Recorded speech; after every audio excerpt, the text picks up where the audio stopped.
Hello दोस्तों, कहानी शुरू करने से पहले कृपया हमारे चैनल को सब्सक्राइब करें और बेल आइकन दबाना ना भूलें। आइए कहानी शुरू करते हैं। बहुत समय पहले की बात है। कमलपुर गांव में कोमल अपनी बूढ़ी माँ कौशल्या के साथ रहा करती थी। कोमल के पिताजी बचपन में ही उसे छोड़कर स्वर्ग चले गए थे। उस दिन से कौशल्या लोगों के घरों में झाड़ू पोछा करके अपनी बेटी का पेट पाल रही थी। कोमल एक बहुत ही सुंदर और समझदार और नेक दिल की लड़की थी। वो अभी 9वीं कक्षा में पढ़ रही थी।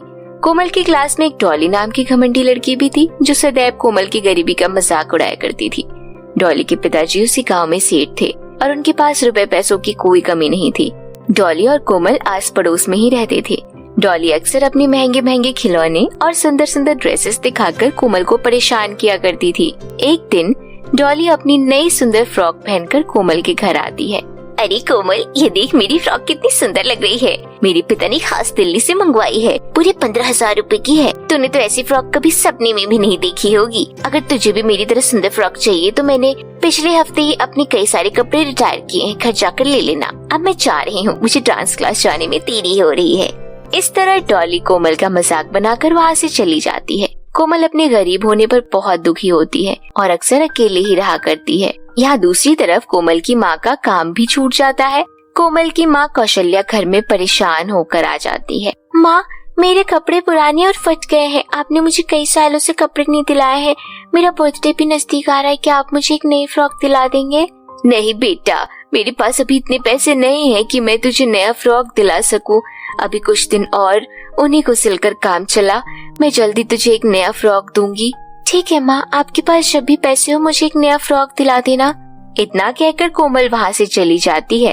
अपनी इकलौती बेटी कोमल की एक छोटी सी भी इच्छा पूरी ना करने के कारण कौशल्या मन ही मन दुखी होती है। अगली सुबह कौशल्या रोजाना की तरह पानी लाने कुएं के पास जाती है। कौशल्या के दिमाग में अभी भी अपनी इकलौती बेटी कोमल की बातें गूंज रही थी। कौशल्या पानी भरते भरते रोने लगती है और वहीं बैठकर अपनी किस्मत पर रोती है। हे भगवान, ये तो मुझसे किस बात का बदला ले रहा है? मेरी बच्ची ने मुझसे एक नई फ्रॉक की डिमांड की, परंतु मैं वह भी उसे नहीं दे पा रही हूँ। हे भगवान, मैं क्या करूँ? मेरे पास पैसे नहीं है। मैं अपनी इकलौती बेटी की यह इच्छा कैसे पूरी करूँ? कौशल्या को इस तरह रोता हुआ देख कुएं को बहुत दुख होता है और कुएं से एक आवाज आती है। चुप हो जाओ कोमल की माँ, मैं जादुई कुआं बोल रहा हूँ। क्या जादुई कुआं? आप बोल सकते हो जादुई कुआं? मुझे तो यकीन ही नहीं हो रहा। हाँ बेटा, मैं बोल सकता हूँ और मैं यहाँ कई वर्षों से लोगों की मदद करता आया हूँ। मैंने सब सुन लिया है। तुम अपनी इकलौती बेटी कोमल को एक फ्रॉक दिलाना चाहती हो। मैं तुम्हारी कुछ मदद करना चाहता हूँ। यह लो बीज, तुम ले जाओ। तुम इन्हें अपने खेतों में लगा देना। इसके बाद तुम्हारी खेतों में जादुई फ्रॉक की खेती हो जाएगी। क्या सच में कुआं जी, हमारे खेतों में जादुई फ्रॉक की खेती हो जाएगी? हाँ कौशल्या, आज के बाद तुम्हारे उस खेत में जादुई फ्रॉक की खेती हो जाएगी और तुम अपनी इकलौती बेटी की इच्छा पूरी कर पाओगी।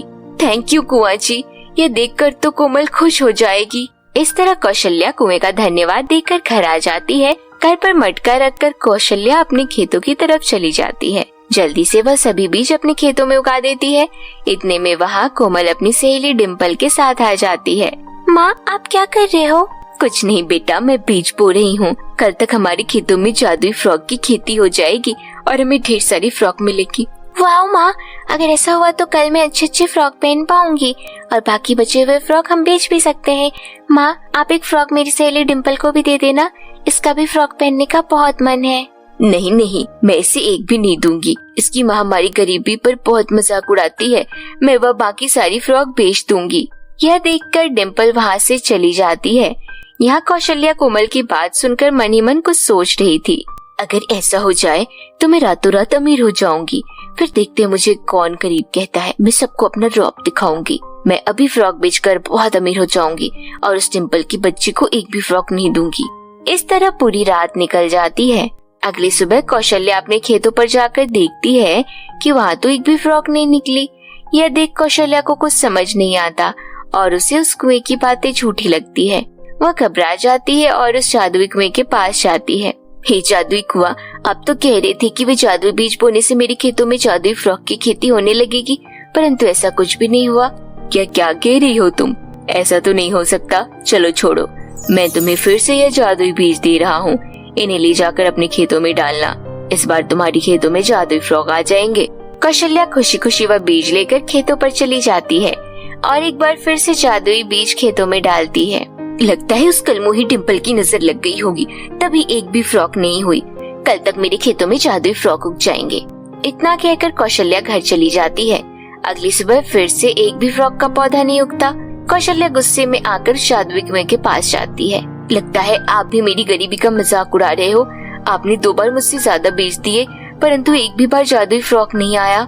मैंने कोई धोखा नहीं दिया। मैंने तो तुम्हें जादुई बीज दिए थे ताकि तुम अपनी बेटी को फ्रॉग दिला सको। मैंने कितने सारे सपने देखे थे। जादुई फ्रॉग लगेगी तो मैं लोगों को फ्रॉग बेचना शुरू कर दूंगी और उन फ्रॉग को बेचकर मैं बहुत अमीर हो जाऊंगी। मुझे लोगों को घर घर झाड़ू पोछा नहीं करना पड़ेगा। तुमने लालच किया और लालच इंसान की बुद्धि खराब कर देता है। मैंने तुम्हें वह बीज तुम्हारी बेटी की इच्छा पूरी करने के लिए दिए थे, परंतु तुमने लालच में आकर उन फ्रॉग को बेचने की सोची, इसलिए एक भी जादुई बीज से फ्रॉग नहीं आए। तुमने छोटी बच्ची डिम्पल का भी मजाक बनाया। यह बहुत गलत आदत है। हमें किसी से भी घृणा की भावना नहीं रखनी चाहिए। मैं तुम्हारी सभी गलतियों को माफ करके तुम्हें एक और मौका दे रहा हूँ। यह लो, एक बार फिर से बीज ले जाओ और इस बार सच्चे मन से बीज को खेतों में डालना।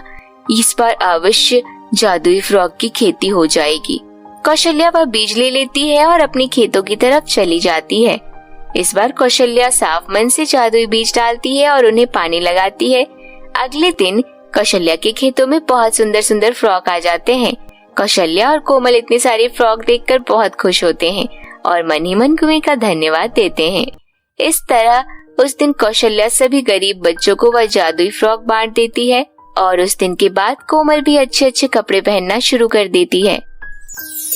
तो मेरे प्यारे दोस्तों, कैसी लगी आपको हमारी यह कहानी? हमें कमेंट करके जरूर बताइए और यदि यह कहानी अच्छी लगी हो तो इसे अपने दोस्तों के साथ भी शेयर करिए। तो फिर मिलते हैं आपसे ऐसी ही किसी नई इंटरेस्टिंग कहानी के साथ। तब तक के लिए बाय बाय दोस्तों।